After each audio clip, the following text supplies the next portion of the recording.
আসসালামু আলাইকুম। আমরা এখন সপ্তম শ্রেণীর গণিতের একক কাজের 4 নম্বরটার সমাধান করব। তো এখানে বলা হয়েছিল যে তোমরা তোমার পরিকল্পনায় অনুযায়ী টেবিলটি তৈরি করতে কত মাস সঞ্চয় করার প্রয়োজন হবে।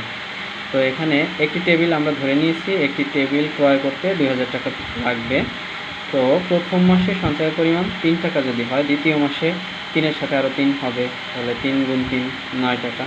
তৃতীয় মাসে এই 9-এর সাথে আবার 3 হবে, এভাবে গুণ হতে থাকবে। এবং সপ্তম মাসে এসে আমরা দেখতে পেলাম যে 2187 টাকা হবে, তার মানে 2000 টাকা ক্রস করবে। তো এই অনুযায়ী সপ্তম মাসে টাকার পরিমাণ হবে 2000 টাকারও বেশি। সুতরাং সপ্তম মাসে এসে আমরা এই ইয়াটা কিনতে পারবো, টেবিলটা ক্রয় করতে পারবো, অর্থাৎ সঞ্চয়ের পরিমাণ হবে 2187 টাকা। তো 7 মাস আমরা যদি সঞ্চয় করি তাহলে আমরা টেবিলটি ক্রয় করতে পারবো। সহজ একটা প্রশ্ন। ইনশাআল্লাহ পরবর্তী ভিডিওতে আমরা পরের প্রশ্ন নিয়ে আলাপ আলোচনা করব।